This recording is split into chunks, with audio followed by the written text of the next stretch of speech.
They always said weddings brought people together. But as I stepped into the church, every eye burned through me like I didn't belong. Whispers curled around the pews like smoke, thick, suffocating. They laughed. Not loud, not kind. Just enough for me to hear. Enough to remind me that in this story, I was the outcast. My sister, radiant in white, was marrying the man who once swore he'd wait for me. And now, her arm clung to his like she'd won some grand prize. Maybe she had. Because she got the applause, and I got the empty seat in the back. No +1. No family beside me. Just years of betrayal sitting heavy on my chest. I told myself I wouldn't cry. But my hands trembled as I gripped my purse. Inside, a letter. A letter that would turn their perfect day upside down. But not yet. Let them bask in their shallow fairy tale. Let them believe I was just the sad, forgotten sister showing up out of pity, because what they didn't know was that I had come not to watch, but to interrupt, not to ruin, but to reveal the truth, the secret, the lie that would crack every smile in that room. And I wasn't scared. I had already lost everything, which made me the most dangerous woman in that church. The organ began to play.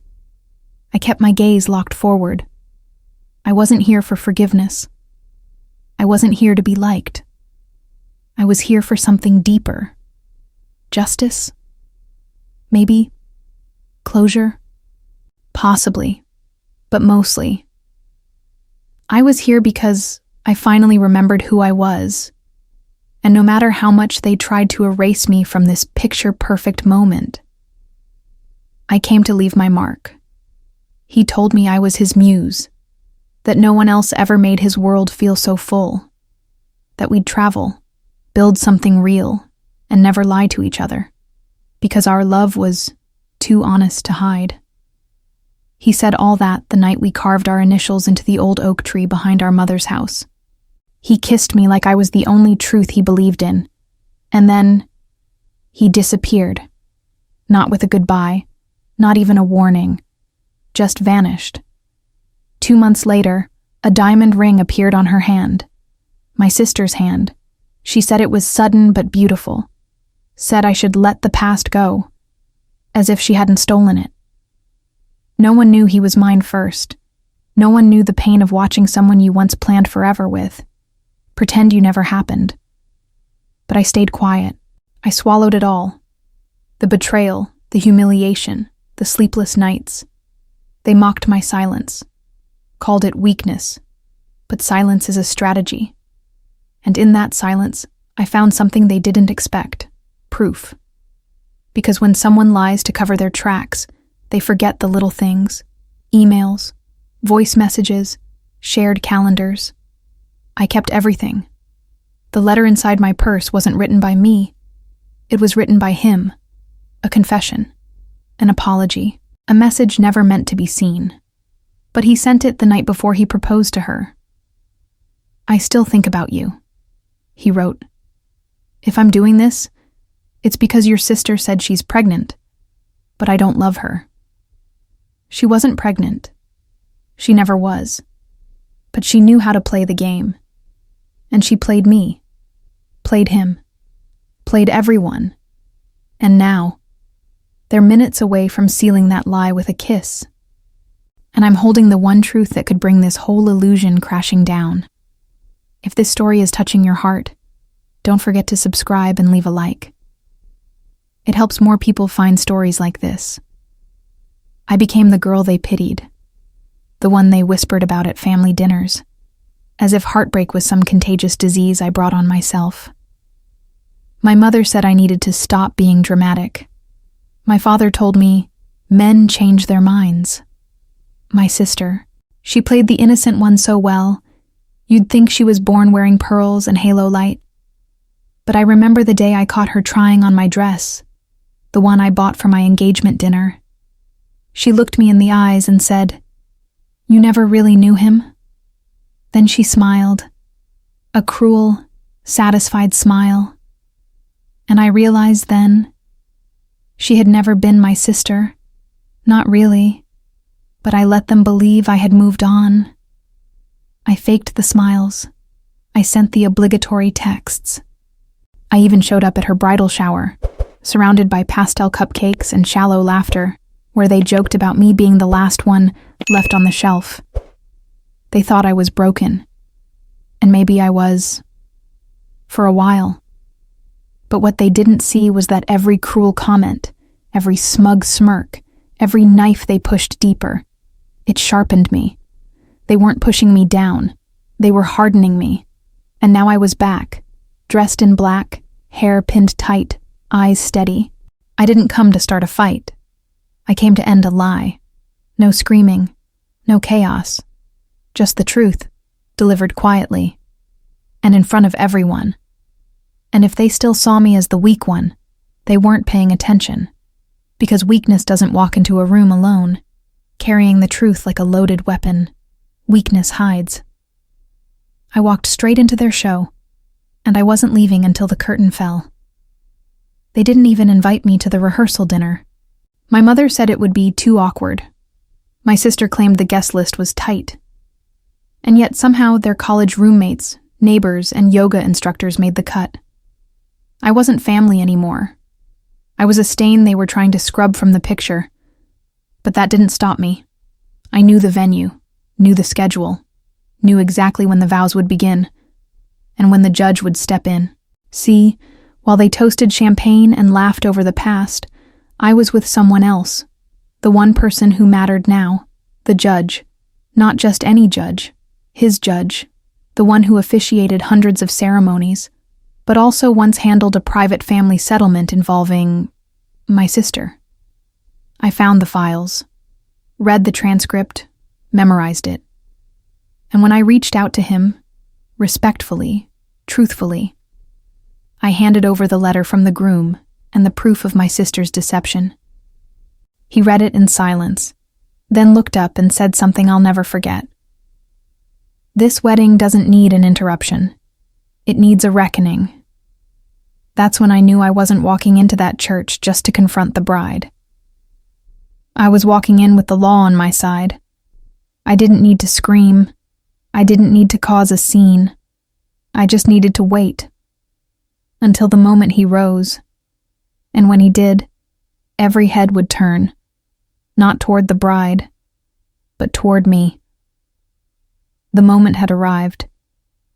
The guests turned their heads as the doors creaked open and the bride appeared, glowing in borrowed lace and manufactured innocence. I stayed still, back row, breathing slowly. My fingers brushed the edge of the envelope inside my purse, just a reminder that I wasn't helpless. Not anymore. The aisle stretched like a battlefield between us, and as she walked, arm in arm with the man I once thought I'd marry, I studied every footstep, every blink, every lie stitched into her smile. The judge stood at the altar, regal, unreadable. No one noticed the tension in her jaw. No one saw the folder tucked behind the podium. But I did. And she saw me too. A glance, sharp and brief, like a spark in dry grass. My sister reached the front, and the ceremony began. People wiped tears they didn't earn. Cameras flashed to capture a lie in HD. And I sat there, calm, knowing this wasn't the finale. This was the setup.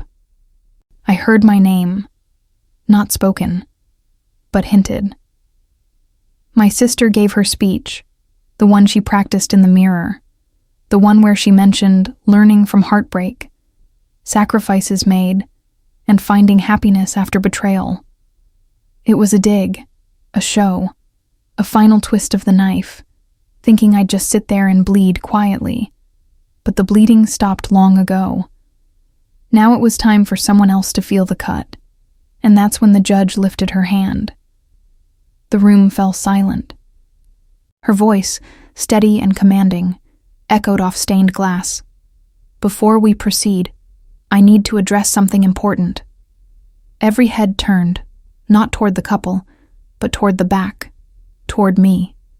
I stood, slowly, every movement deliberate, controlled, like peeling back a mask in front of the very people who spent years pretending I didn't exist. The silence was heavy. You could hear someone's bracelet clink 3 pews away.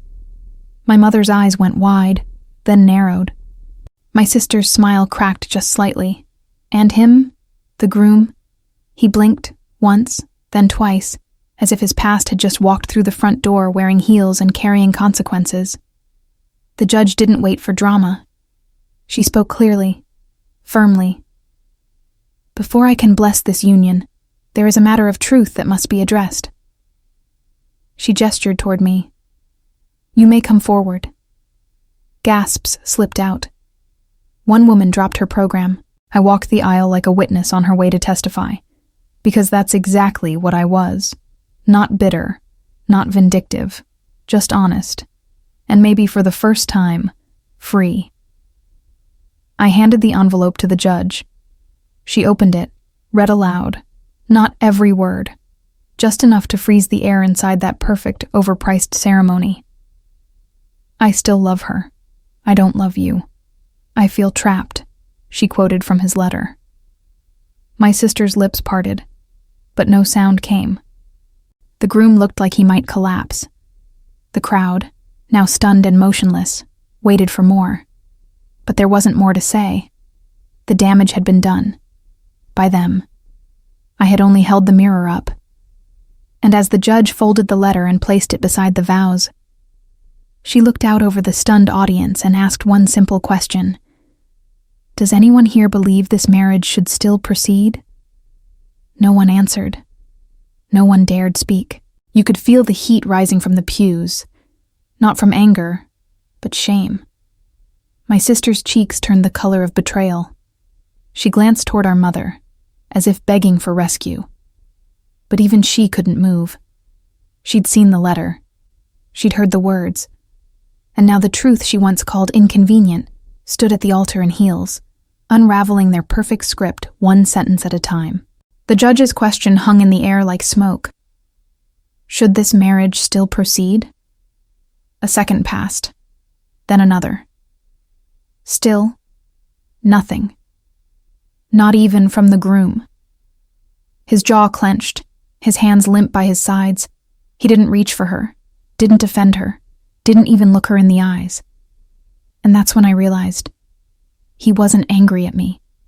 He was angry at himself, for lying, for staying, for letting fear make choices that love should have made. Finally, he spoke. Just one word. No. Gasps. A woman cried out. Someone dropped a phone. The judge nodded once, calm, composed. Then this ceremony is concluded. No drama, no shouting, just the quiet collapse of a lie that had taken too long to die. My sister's face crumpled. Mascara streaked, bouquet trembling. I didn't gloat. I didn't smile. Because this wasn't about revenge. This was about release. I wasn't here to destroy her day. I was here to reclaim mine. And now, it was done. I turned to leave. No applause. No cheers. Just a sea of eyes that finally saw me. As I stepped out of the church, the cold air hit me like truth. Sharp, clean, unforgiving. The same steps I'd climbed alone to face humiliation now carried me down with dignity. I didn't look back. I didn't need to. Let them untangle the mess they made. Let them explain to guests why the wedding collapsed mid-ceremony. That was never my weight to carry. I had done what I came to do. Speak, reveal, liberate. Outside, a few people had followed. Most stayed behind, glued to the aftermath like vultures around a story. But one woman approached me, someone I barely remembered, a cousin maybe, one of the silent ones. She whispered, "You were brave." And I almost broke. Because for so long, no one had said that to me. I had always been the emotional one, the sensitive one, the burden. But today, I had been the mirror. And sometimes, mirrors are the sharpest weapons of all. My phone buzzed. A message. From him. Just a name on the screen that once made my heart race. "I'm sorry. You deserved better. I was weak. No lies. No excuses. Just late truth." I didn't respond. Not out of anger. Just clarity. Sometimes, closure isn't about a reply. It's about no longer needing one. I kept walking. Through whispers. Through stares. Through the ashes of what they thought would bury me. But I wasn't buried. I was planted. And I was just beginning to grow again. The next morning, the wedding video, or what little was recorded, was already circulating in whispers. Not online, not viral, just quietly shared among relatives, group chats, closed circles. My name was on their lips now. Not as a punchline, not as pity, but as the woman who stood up. I never needed revenge to be loud. I just needed it to be real. My mother called. Twice. Left a voicemail I didn't bother to play. Her silence over the years had spoken louder than any apology now. My father, as always, said nothing. He preferred to vanish when the truth turned uncomfortable. And my sister, she posted nothing. No wedding photos, no smiling captions, just silence. The kind that eats you from the inside out. I didn't rejoice in her pain, but I didn't grieve for her anymore either. You can't mourn someone who buried you first. Later that week, I returned to the oak tree behind our childhood home, the one where he carved our initials before she ever knew him. The carving was faded now, almost erased by time and weather. I traced it with my fingers and smiled, not because I wanted it back, but because I had outgrown it. I was no longer that girl beneath the branches, waiting to be chosen. I had chosen myself, and that was enough. I used to think healing meant reconciling, that to truly move forward, I had to open the door to those who slammed it in my face. But now I know. Healing can be quiet. It can be closing a chapter with no dramatic ending. No apology, no reunion. Just peace. Real, grounded, earned peace. And that's what I felt when I woke up days later, not thinking about them, not about him or her or what they did, but about me, who I was now, who I was becoming, the invitations they once denied me, irrelevant. The rooms they tried to keep me out of, I didn't want to enter anymore, because I had my own space now, one that didn't shrink me, didn't shame me, didn't ask me to dim just to make others more comfortable. I wasn't the outsider. I was just ahead of them in truth. I started building again. Not for revenge, not to prove anything, just to create. I went back to writing. The thing I abandoned when love turned cruel. Words poured out of me like a dam breaking. Stories layered with ache and fire. And for the first time, I was the main character. Not the side note in someone else's wedding, not the forgotten guest, not the cautionary tale. Just me, whole, loud, seen. Weeks passed, then months. And with time came distance, not just from them, but from the version of myself that once craved their approval. I was no longer trying to be invited. I was building a life so whole, so radiant, that it no longer required their validation. I shared my first short story online about heartbreak, silence, and strength. I didn't expect much, but it spread, quietly, like my revenge. The comments poured in. This felt like my story. I needed this. You put pain into poetry. They didn't know it was based on real events. That the character who walked into the wedding alone was me. That the courtroom wasn't fiction. That the letter was real. But maybe that was the power of it. When truth is told well, it doesn't need names. It just needs honesty. One day, I received an email from a literary agent. She'd read my work, asked if I had more. I stared at the screen for a long time. not in disbelief, but in realization. I had been silenced for so long, but now, my voice was creating echoes. I never imagined that the most painful chapter of my life would become the beginning of something new. Something bigger than betrayal. Bigger than family wounds. Bigger than him. And in that moment, I smiled. Not because I'd won, but because I had transformed. The church may have fallen silent that day, but the ripple never stopped. My story, once buried under shame and whispers, had bloomed into something that no one could ignore. Not the family that dismissed me. Not the sister who lied. Not the man who walked away. They had their moment, their laughter, their spotlight. But I had the echo, and it carried further than they ever imagined. Months later, I stood on a small stage, book in hand, a quiet bookstore event, intimate, but packed. People came not because I was famous, but because I was true. I read a passage, the one where the bride's smile cracked. The room held its breath, and when I finished, they clapped. Not out of politeness, out of resonance, because pain, when voiced with purpose, doesn't just haunt, it heals. Afterward, a woman approached me, eyes glassy, voice trembling. She whispered, "Your story saved mine." And in that moment, I knew this wasn't about revenge anymore. It was about redemption, about taking back the pen they once ripped from my hands and writing my ending. No, my beginning, myself. So, if you're watching this and you've ever felt erased, discarded, humiliated, let this be your sign. You don't need to scream to be heard. Sometimes, the softest truths echo the loudest. Thanks for watching until the end. If you've lived through something similar, share your story in the comments.